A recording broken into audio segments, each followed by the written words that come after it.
The AI hype is still booming and there are so many opportunities for data professionals right now. And if you are one, probably over the last couple of months, you have thought to yourself at least a couple of times, should I pivot? Should I upskill? What should I do with my career? Where do I want to go? So what I want to do in this video, I want to go over each of the various data roles. So analysts, scientists, engineers, machine learning engineers, and AI engineers. And I want to talk about the opportunities that I see for each of those roles within the current market right now. And my goal with this video is to hopefully give you some ideas to figure out whether right now would be a good moment to upskill in a certain direction, maybe pivot within your current role, maybe look for a completely new role, or maybe even start some freelance gigs on the side to see if generative AI or AI in general is the route that you want to go with your career. And now for those of you that are new here, my name is Dave Ebbelaar. I'm the founder of Datalumina, and I've been building custom data and AI solutions for my clients for the past 5 years already. And next to that, we also run a community called Data Freelancer, where I teach data professionals how to get started with freelancing and then scale it to 6 figures and beyond.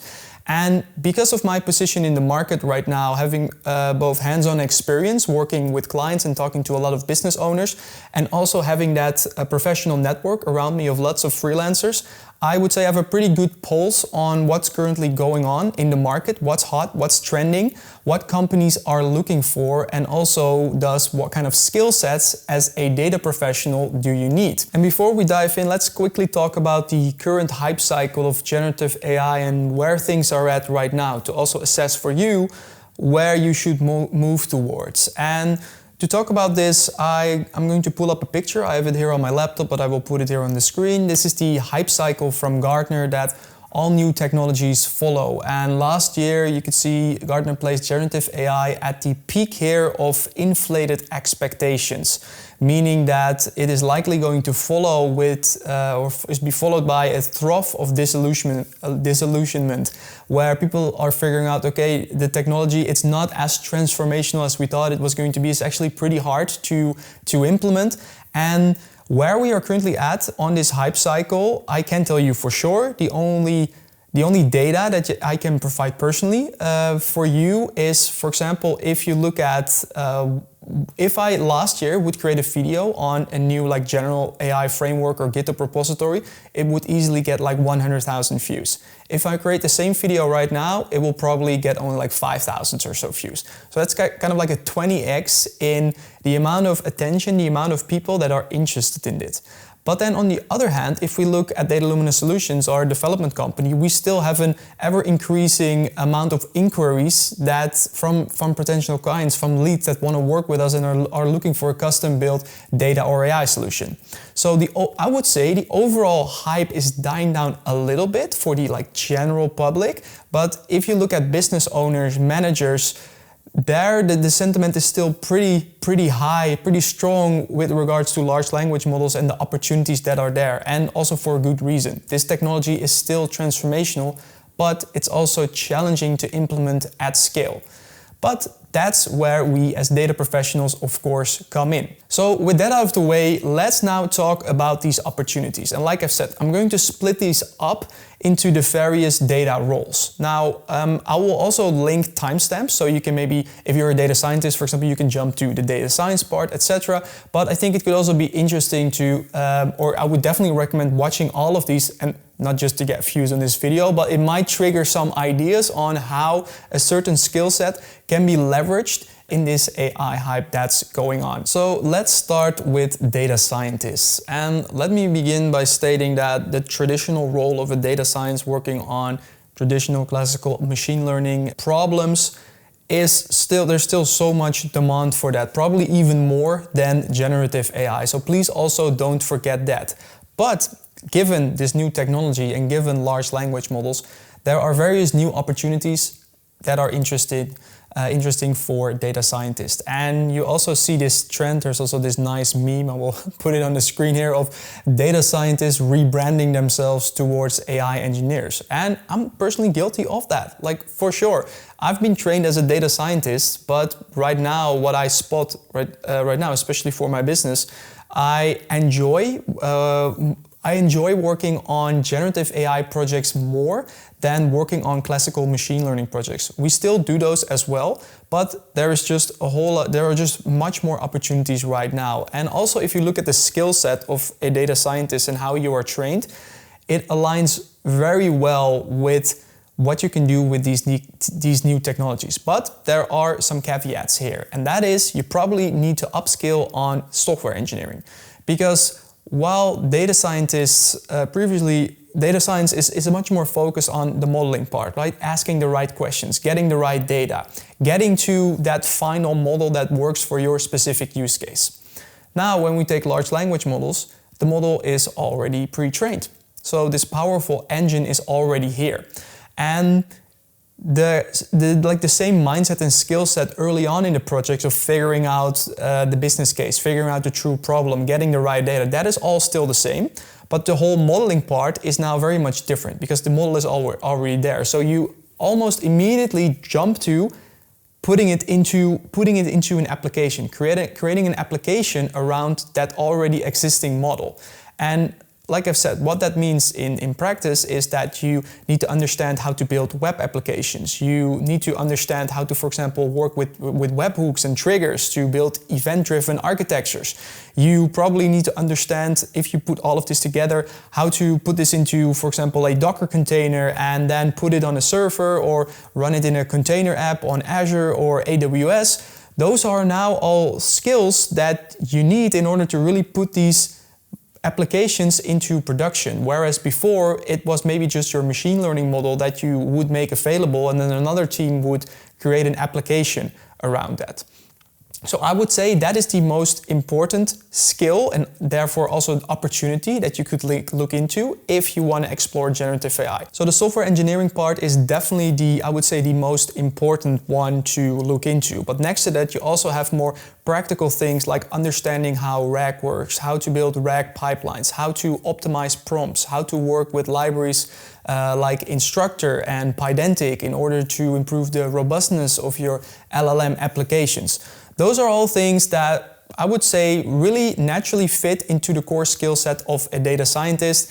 And then if you really master that and then also look into infrastructure and building web applications, you set yourself up for a lot of new opportunities, whether that's inside your current role, an entirely new role where you could look for AI engineering positions, for example, or like I've said, even explore some freelancing gigs on the side to really figure out if this is the direction you like, to learn more about these technologies, and of course maybe make a little bit of extra money on the side. All right, and then next let's talk about data analysts. And one big opportunity that I see right here for data analysts is it has to do with large language models monitoring and evaluation. And why this is maybe something you shouldn't immediately think about.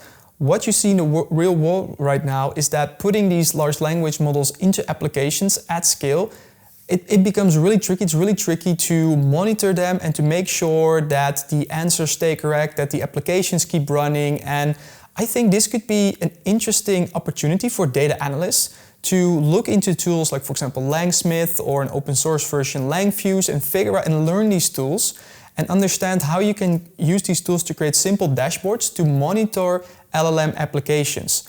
Then next to that, you can also look into creating evaluation data sets. So how you can evaluate various versions of models in combination with various prompts to ensure that the performance of these applications is not decreasing. So you have a constant evaluation this is also something you have with machine learning. It's called model drift. Over time, you always have to keep monitoring your model.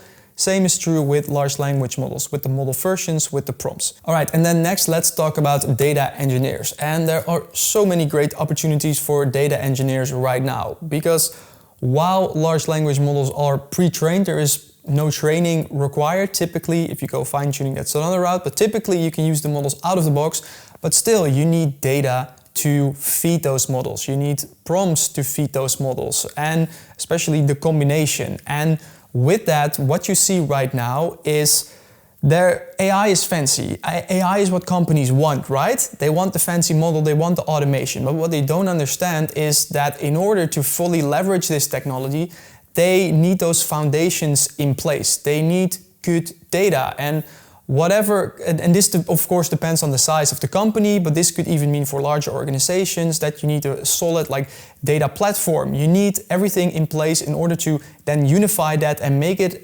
available to these AI models. And there is so much work to be done in that area where data engineers can really leverage that and position themselves as data engineers that help companies to basically enable them to use AI.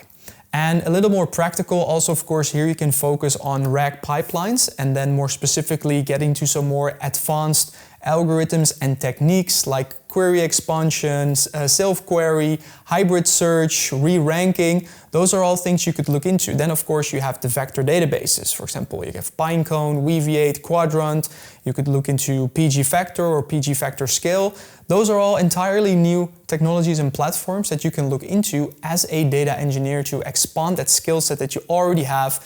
Again, minimizing the effort required in order to learn something new and to learn a new skill and take on a whole set of new projects. And next to that, if you're working for larger organizations, you have platforms like Databricks or Snowflake or just the database tools that are available in the major cloud providers like Azure, AWS or Google. Those are all technologies that really fit well into that whole narrative of getting your data first in the right place, maybe having like bronze, silver, gold layers, getting that data ready for these AI models to use. Next to that, one other thing, also data enrichment using large language models. So generating metadata using LLMs on big data is also really interesting. It can get really expensive depending on the size. And this is also, I think, where open source models are going to play a big role in order to make that cheaper and maybe don't need as much power just to, for example, create simple tags, to add some additional elements to that data.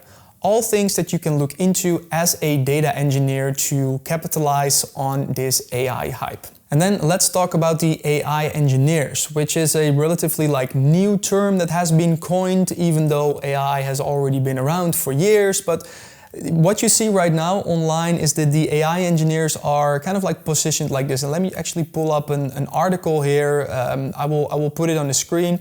This is about how to hire AI engineers, but I recently came across this and they have this very cool diagram over here, how an AI engineer, what kind of like the focus is. And they highlighted here as an AI engineer, you focus on prompt engineering, fault tolerance for a chaotic medium, aka large language models, chaining/agents, reactive UIs, and event-driven architectures. And this also illustrates that there's a lot of overlap with machine learning experts and full-stack engineers.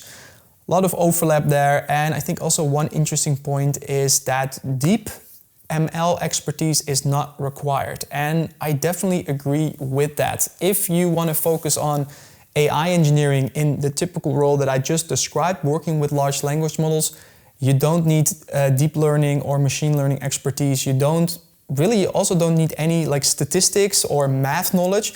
It could help, but really, truly, you don't need it because these models are already pre-trained and you're much better off learning more about software engineering fundamentals than learning math or statistics. And with this new role, what you see is, of course, it builds on top of everything that we've already discussed. So everything that I've discussed is also relevant for an AI engineer to understand.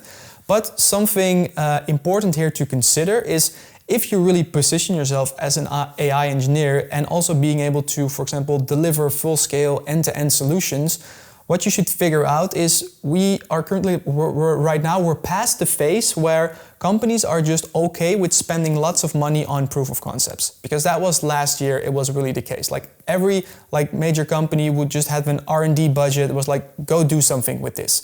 And right now what we see, companies have spent that money, and right now what they want is they want real business value. So they actually want something that works in production. And in order to do that, first of all, you need experience because it's challenging to do this properly.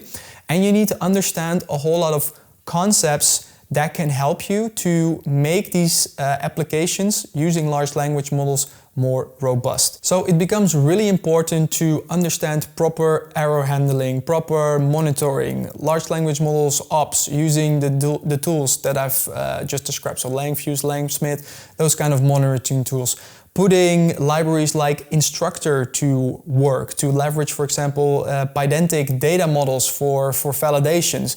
But then also considering all of that and then looking how that fits in the overall architecture of the company and where we could eventually put this into production. Whether that's on a server, using Docker, or using some resource within some kind of cloud provider. These are all questions and things that you have to consider and skill sets that you need to understand if you really want to become an AI engineer and position yourself as someone that can really deliver these solutions end to end. And one other thing that I would like to elaborate on is this notion of event-driven architectures. And why this is so important is that most of the generative AI applications are event-driven, meaning there is some kind of application that is waiting for a trigger, waiting for a response, waiting for an event, either from a user or from a process, and that triggers the whole pipeline. So think about, for example, a customer care automation solution. The application is running in the background, and whenever there is a new ticket coming in, that ticket has information, and the AI needs to process that information in order to, for example, then generate an automated reply, which is then sent back to the ticketing system. So this is event-driven, and you can set this up in your web application, but you need to be able to handle this at scale. So that maybe means putting workers or queues in place like Celery and being able to handle all of that traffic correctly at scale, monitor that, oversee that. So event-driven architectures, like I've said, it's much more on the software engineering side, really important to look into. Understand how to build those, understand the design patterns that you can leverage here. Really interesting stuff. I really enjoy learning and diving more into that. All right, and then let's get into the machine learning engineer. Now here, again, there's a lot of overlap with the data engineer and the data scientist, but I think given the skill set of a classical machine learning engineer, there are some other opportunities that could work well for this role. And that has a lot more to do with the optimization part of the whole process of working with large language models. And two particular libraries that are really interesting to look into are DSPy and TextGrad, which are both libraries, I believe, from Stanford researchers. And they are both based around the idea of backpropagation, about similar to how PyTorch is set up to optimize neural networks. But now you can do so with large language models, using prompts, using text, and both of these libraries are really interesting to look into. They have a slightly different angle, but they are both created around the idea of optimizing large language models similar to how you would do with neural networks. So I think that's a unique advantage that really ties into the skills and the knowledge that you already have as a machine learning engineer. But then also really, of course, what happens after you put the model into production, monitoring it. So again, here the whole LLM ops comes into play, monitoring. So depending on what you like, depending on how much experience you, for example, have with monitoring machine learning algorithms, monitoring large language models is, I would say, relatively similar, although much more chaotic. So that is something you have to adjust for. That is something you have to consider. Other than that, really great opportunities for machine learning engineers as well. They have a great skill set to really thrive in this AI hype. And then one last thing I want to talk about is consulting within the realm of AI. And I think this is something any data role can potentially do if you're interested in that, if you like that, because what you see right now, business owners, companies, they have a lot of questions. They want to know how AI can be used effectively, safely, reliably, without sharing data with OpenAI. All of those questions, they want to get answers to that. And so there is a lot of room for AI strategy consulting. And what you could think or offer, for example, would be to create AI strategy roadmaps. And within such a roadmap, we're building one right now for a company. You could really think about the strategic use of AI, data management and governance, the technology infrastructure, skills and capability developments are really about the talent that they need within a company in order to implement AI at scale effectively. You can talk about change management, risk management, budgets and vendors. Those are all things that you can talk about and help companies with. Now, if you're currently a data professional and you work, for example, in a large organization and you maybe already see some of the things that are going on, you can take all of that information and maybe talk to small business owners where, of course, the landscape, the situation is very different, but also, since it's smaller, usually a lot simpler. So you can use all of that knowledge and even start some consulting gigs on the side and help companies like that. And the cool thing about starting with that is that by starting with a consulting job or consulting role, for example, you get to know these companies and their pain points and their challenges and also their opportunities. And then that could open the door to then maybe position yourself as also the expert to come and implement this. So those are all things that you can consider. And this is much more for really if you want to do things on the side, probably not so much within your own role, but hey, who knows? All right, and with those opportunities covered, let's now talk about whether it's time for you to pivot, how you can capitalize on this current AI hype and whether or if you should. And of course, this answer is going to really depend on your personal situation, but really my goal here is to present you all of these opportunities and help you think outside of the box to see what's possible here. And also really think about that for a lot of, or almost all of the data roles, there is something that is, I would say, right around the corner. So meaning it fits really well into your current skill set. You maybe just have to look up a few tutorials and then you could probably take on a project within that particular area direction in generative AI. And because of that possibility, there are a lot of things that you could potentially do. So you have, of course, pivoting within your own current job. So you could figure out, okay, my company, my role right now, do I like it? Do I want to pursue generative AI? Do I want to move towards that direction? See if there are opportunities. Talk with your manager, talk with your boss, take on an internal project, even an innovation project, R&D project. Figure out if you can move that way to see if you like it. I think it can almost help any company, literally every company can benefit from generative AI if implemented correctly. That's what I believe. So go and search for that opportunity. Now, if you feel like this is really so exciting and my current role, I'm not sure, I don't really like it anymore, I feel like I'm kind of stuck, then what you could of course explore is looking for an entirely new job opportunity somewhere else where you could do more with this new technology. But that of course is a big step. And then another thing you can also of course try is start freelancing on the side to maybe take on some small projects and work with this generative AI technology to see if you like it, maybe to learn more about this. Maybe you get paid to learn, even if you just start out small. And this could be as simple as helping out a friend or a family member with a simple application, maybe even starting out for free and then maybe start charging later on. Once you've proven that you can do this, maybe you got some testimonials. So that could also be an excellent idea to learn more about this technology to future-proof your career while still, for example, keeping the safety and the security of your current position.